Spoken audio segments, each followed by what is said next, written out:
Whose head could I give you to satisfy your fury? The general will do. Rome has taken everything from me. But I will have my vengeance. Paul, welcome to the Awards Tour podcast. You're just now getting started on the Gladiator press tour, but one of the cool things is this is going to come out after the film, and so we'll be able to talk in more depth about it. Great. But I really do want to talk a bit about the journey to sort of get here. Yeah. I know you had a bit more time because of how COVID and filming went from when you first had that conversation with Ridley and then got eventually on set. And I know there was a lot of stuff that you didn't do, like watch the movie again, but what was the most valuable part of that preparation for you? It's probably the longest I've had in terms of, like, I think doing a play in that was the thing that I had done just before Gladiator started. So it gives you actually your day. You know, if you'd been shooting a film beforehand, your whole day is taken up. But at that point, we'd started Streetcar Named Desire in a theatre kind of off the West End. So at that point, when we'd gone into the West End, it was more familiar. So it gave me the day to kind of do the basics, like train, start putting on weight. And then I think I had 2 months before we actually started turning over camera, which I haven't had that kind of clean runway before anything before. Yeah.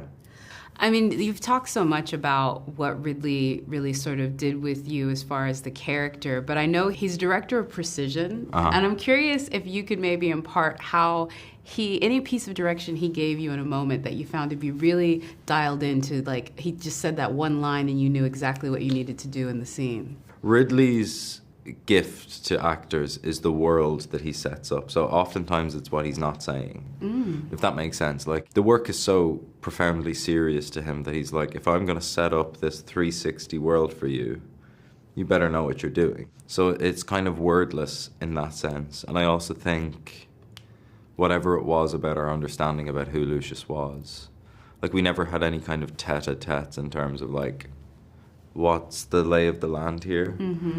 Sometimes those things are useful. In this, it would have just been, it was never really required. Something that probably this one of these days, no acting required. I stole that from Matt Damon from one of our interviews. He's like, on a certain day, you can just look around and it's all there. And I'm sure that first opening scene was one of those no acting required days. Just go out there and do it. It's a huge action sequence. It kicks off the film, and you're basically protecting your land under siege. Yes. And it's also the first time we get to see Pedro in his action. Walk us through setting up that day, because it's a perfect example of, like, 12 cameras going, Ridley Scott. More cameras than extras. That was my first day on set, was the kind of blessing of the troops when Jugurtha is kind of giving a blessing before we go into battle.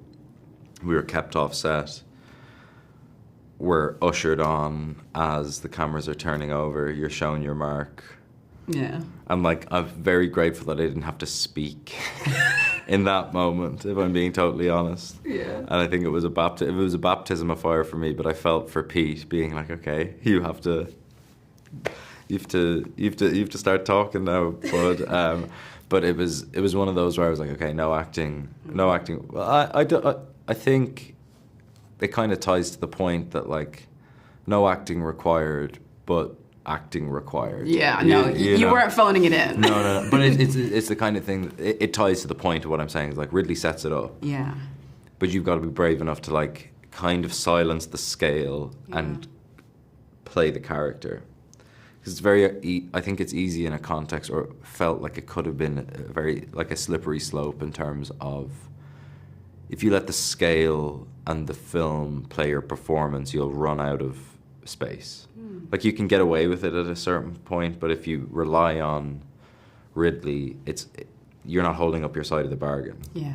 He's doing his bit, you have to do yours. Like, you've got to occupy your own plot of land, and you've got to kind of diligently look after it, I think. I mean, it's a good thing that you mentioned that, too, on the scale, because I think as an actor, if I was, and I'm not going to be the lead in a movie like this, but if I was, I would look at the script and be like, well, I got to fight some dude bare knuckle in a throne room in front of, like, a crowd of people. I've got to fight in a coliseum with sharks and, like, try to rescue my mom off of this, like, pillar. I got to do this opening sequence. There's a lot of days that I'd be just bricking it. But when you laid out the script and you knew what you were trying to do, what was the most intimidating shoot day for you? Because I would imagine it might have been some of the dialogue scenes. It might have been. It has to be that. There were certain scenes with my mother and Denzel in the cells where you're like, this is the center. These are the emotional center being that between Lucius and Lucilla, and the kind of life force of the film being between the conflict and the kind of support that is required between Macrinus and Lucius.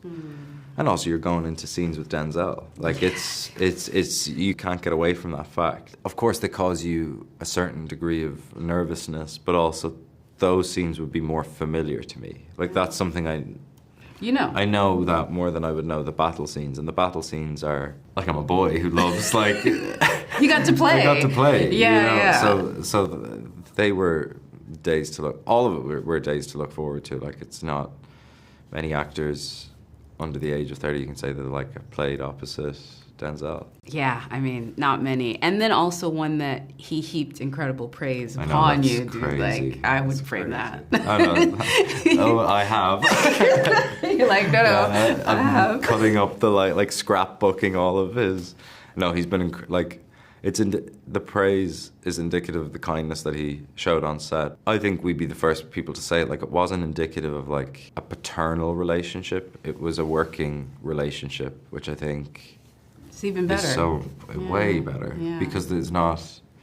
And I've said this before. Like I don't know how comfortable I would be if I was in Denzel's shoes, of a younger actor coming in and kind of just being utterly sycophantic. Like I'm sure he gets that every day of his life, but that's shouldn't be something that he encounters in the workplace. Yeah. Like how do you stay open and creative if you're opposite somebody who's like googly-eyed and like, because all of that was going on internally, but we're at work. Yeah. So I feel like, I hope he doesn't mind me saying this, but on the very last day of the shoot, so one of my favorite periods of the shooting process was in the final kind of 3 weeks post-strike, post-Christmas.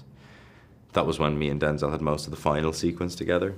I cherish those moments of kind of just like pulling up a chair and we would just talk about plays, and because I think with any relationship it gets better over time. Yeah. And at the very end, like when we had wrapped, I finally went up and I was like, I just want to say what an incredible, like that's the moment, that was the moment when I was like, the work is done. And he sent the most glorious video with me to my family, and I was like, I just want to say what an incredible honor it's been. And he looked at me and he goes, man, I didn't even know if you fucking liked me. But it just You did it too good. You did it too good. No, but I actually take great pride in that fact, because that's yeah. what I wanted to set out to do. Yeah. Like you want in any context, regardless of every single actor I've come across, and you forget that it's probably true of like, I don't know, Daniel Day-Lewis, Denzel, all of these people. Everybody has a latent anxiety that comes with the act of playing somebody else. Like it has the capacity to be the most embarrassing job on planet Earth. And I think that was an eye-opening thing. I hope he doesn't mind me saying that. No, I think he would love it, especially telling a good story. He's having so much fun with this, and I don't think he would in any way say it, because I think it's like a good way of looking at it like this, of like, you met him as a person, and I think that's actually That's a great story, and don't be worried about that. He'll love that. I'm like, having interviewed a few times, I'm like, I think it'll be great. I want to talk about this because the trailers for this movie, when it came out, I think people just thought it was that story, and they're like, they don't know all of the layers and all the twists and the turns that you and Ridley and the screenwriter David put into this. One of the things I think they would be most surprised, I'm just gonna go ahead and say it, Lucius is sassy. Like, he's got bars. Like, he is really, like, he is witty and, like, verbally didactic in a way that I didn't think you kind of expected. No, because it's pretty, like, in the trailer, it has to lean on the kind of stoic, strong, and he is that. Like, he's not particularly verbose, but he's... But when he says it... Socially, like, he knows... One of my favorite scenes is the one with Joe in the kind of Emperor's Palace after the kind of hand-to-hand combat scene, when the Emperor is asking Lucius to answer a question, and he asks a question like, "Do you not understand English?" because he hasn't spoken. But Lucius has the wherewithal to go like, "No, I understand English." So he recites Virgil to him, which is to me one of the performance moments in writing and all where I'm like, oh, this is a really interesting decision for a character to make, because it's like he could be decapitated within a second. Yeah. And it's so charged, and it's the benefit of shooting multiple cameras because you're not picking that up. You're out of breath, you feel feral, and you can see it in all of the performances in that it's a continuous beat. I love that section in the film. And you're very good in that moment. Thanks. I was literally thinking of that one, and then the other one was I would rather die than. Then what is that? Yeah, it's I would rather die than fight for Rome or something that. But it's oh no, he's got bars. Yeah, he's got a very clear understanding about what he thinks about Rome in that moment. That was also, I think, one of the things that was interesting about this is not obviously what Maximus was doing. This is actually a reluctant hero is not even the right way to describe it. It's somebody that's trying to set fire to the world and then has to there's no desire for him to. And I think that's what sets. I was so grateful or excited when I saw that in the script that I think any kind of diligent audience goer will go oh, this isn't Maximus. This is somebody who actually couldn't be further from, if you remove the bloodline conversation, Maximus, to my mind, has a desire to upkeep the nobility and the honor of Rome, and Lucius wants to tear it apart at the seams. If Lucius could burn the city down with the first everyone 2 in hours, it, yeah. everyone in it, he would. Yeah. It's an interesting journey to then go from that to then going, I'm essentially Rome's ambassador now. I mean, yeah, Emperor. I mean, yeah. I do want to talk about this because Ridley, again, blame your director because we get to ask. Yeah. He said, I'm writing part. Look at you. He did. And I'm the person answering the questions about it now. Thanks for that, Ridley. I'm sorry. It's just I'm the one that's having this. Yeah. So you maybe know nothing, or you? I actually know very little. I've had a phone call with him about it. I've said to him, I think maybe we should sit down and have dinner and discuss this. But that all being said, sign me up. Yeah. No question. LFG, as they say. Yeah. No, that's great. And I'm glad to kind of see that's what's going on. Because you're going to be a busy man over the next few years. As the musical theater kid in me, I do have to ask, is there anything you could tell us about Merrily We Roll Along? Because... Yeah, of course. Look, I would love to... For folks that don't know, the Linkletter, he's going to be recorded across several years. Yeah. And you're a part of it. And it's going to be great. I think it's one of those that, I'm doing the film, and fans of what that film will potentially be at more service by not talking about it, because there's so much time, and I think Boyhood benefited massively from it being super under the radar, and we don't have that privilege now. But I think it's one of those things that it's it'll be better to and also if you think it's weird to say that we're 3 or 4 years into it, but that's still very much in the infancy of what that project ultimately is, which is wild. Yeah. How the voice lessons going? Great. Yeah. I mean, it's very humbling to be singing you're a opposite. tuner, though. Yeah, but to be singing opposite Ben Platt and Beanie Feldstein is You'll be all right. I'll be all right. Was that a goal at one point, the musical theater part of it, the musical theater? That's I know what I that wanted the to do. play was originally, but you wanted to do more of that road. Well, I started in musical theatre in school, and I was like, okay, this is great, and then I can't really dance, so that avenue was quickly taken away from me. But glad that it did, because ultimately, if I had unpacked it, the drama side of it was more interesting to me. Yeah. Well, we're glad you're over here. We're glad this is the way that you're sort of playing with it. And I think too, just kind of looking at where your career was. I think when I first talked about this, I was he went from sad boy to savage boy, and I dug that for this. That's cool. I'm going to print that one as well. Frame that one alongside the Denzel praise. Oh, thank you. I'm glad I can market that part. But for you, where haven't you gotten to play yet? Because you've already, now you've done a big epic. You have this musical that you're working on. You've done a lot of plays, a lot of drama. Is there an area of your career that you're itching to sort of go into now, or a collaborator? Honest answer is probably no. There's no itch that I'm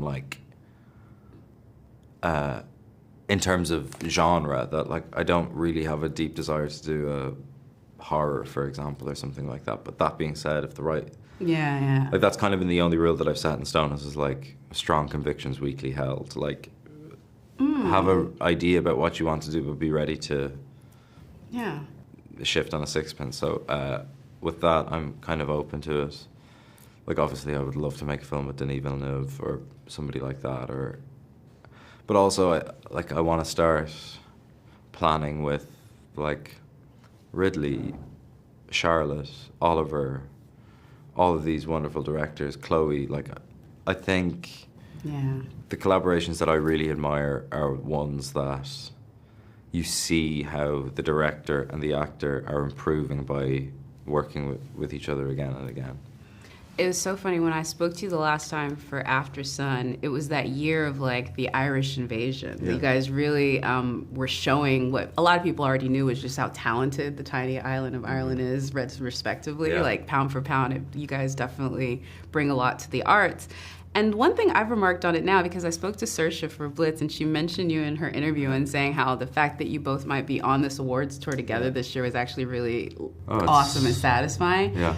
I'd love for you to talk about how great that is, because I think it's more than like you're all Irish. The community that y'all rely on each other. I think when you're in a moment like yours where you're feeling like you're getting shot out of a cannon, that's got to be so grounding to like the process. I mean, I was nervous, Saoirse being in the audience last night. Really? Yeah, because it's like... Well, she is 4 Oscars deep. She's no, noms, but it's actually aside from awards, because like she'd be the first person to say this, that like awards are like extraordinary privileges, but actually they're so subjective. It's a tiny microcosm of what you're doing. Broader audience. Like if you think about what it's for, you're providing art to an audience, and that audience far supersedes that of the voting bodies. But like people like Saoirse, like I saw the outrun and I didn't like essentially voice note her quickly enough. So we had a conversation before the screening last night where she was like, "You hated the movie, didn't you?" I was like, but it's indicative of the fact, and I say it with great pride, that like her opinion means so much to me, and that of like Andrew or Jesse or people that I've worked with. They happen to be Irish, but they also happen to be some of my best friends, and I think it's a wonderful thing to have that safety of friendship, but also people who I critically rely on in terms of their taste, because I think it's different to have like a network of people around you who are in service to the industry, rather than having people who are in service to you in terms of their honesty. And Saoirse last night, I was like, "What did you think? What did you think of the movie?" She loved it, but it's like it's a wonderful privilege to have that network of people, and they just also happen to be Irish.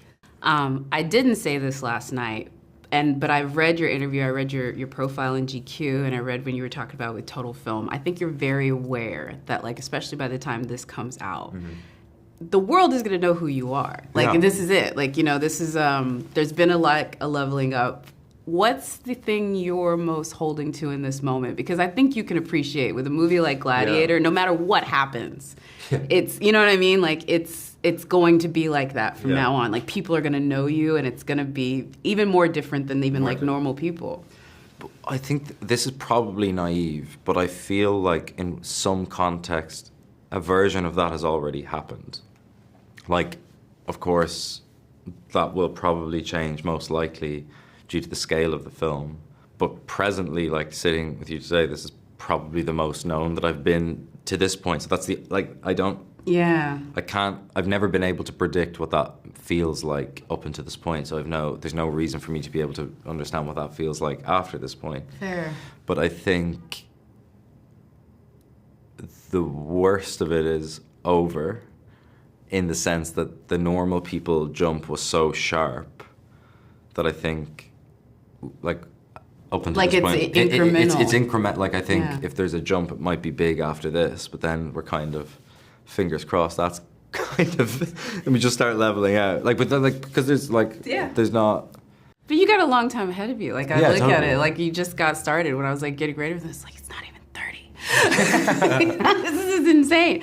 And you still got a lot of stuff to go. Before we get out of here, also, I want to mention Hamnet. Yeah. So this one, I was like, this kid is just, you're kind of boundless by genre. You really are like just going by vibes, right? Like, this is what you want to do. Yeah, I'm like, well, you don't seem like held to it because, again, I love that you're doing that, but that's also one of those ones where, like, first of all, it's not as well known, but it's also something beloved, and it's just, it's taking a different swing. It's taking a different swing, but it also,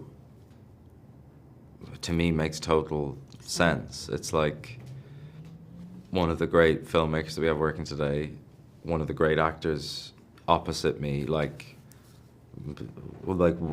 if somebody can explain to me how any actor worth their salt would say no to that, Fair. like explain that. That film was almost like a religious experience. Wow. Like Jesse just goes so deep, as does Chloe. Like you just hold on for dear life with them, and it was like I feel sometimes like disingenuous when I talk about these things, because I feel, if I'm totally honest, there's maybe one thing that I'm not inherently proud of, but the rest I've had really profound friendships come out of, and Hamnet in particular and History of Sound, both of those last year, at a moment when life was probably difficult. Those two jobs were like big moments for me with people that I absolutely love. And Hamnet, I think, I haven't seen a second of it, but the experience was enough. Yeah, if that film ends up being awful, which I have a sneaking suspicion it won't, I don't care. I would go back and make it again in the morning. Oh, wow. Yeah. I dig that. Yeah. I dig that so much. And I guess that's a testament to it, because no matter what happens with the film, it's always such a snapshot. You know, Totally. You'll have something that like 20 years later, people will love it or whatever. Totally. My favorite one is doing that to people being like, well, I saw you in the Rolling Stones video, and that's my favorite. I'm just kidding. Or wait a minute, what was the one? Oh, that thing. Wait a minute, what was the one? Your deep cut, the Pizza Hut commercial? Or Oh, what? the sausage commercial. I had never seen that because I think you're the only journalist who hasn't seen that. Really? Yeah. I didn't see it, but I knew that it was a thing, and I knew it was a thing that you paid. Yeah. Honestly, good for it, paying your bills. All right, Yeah.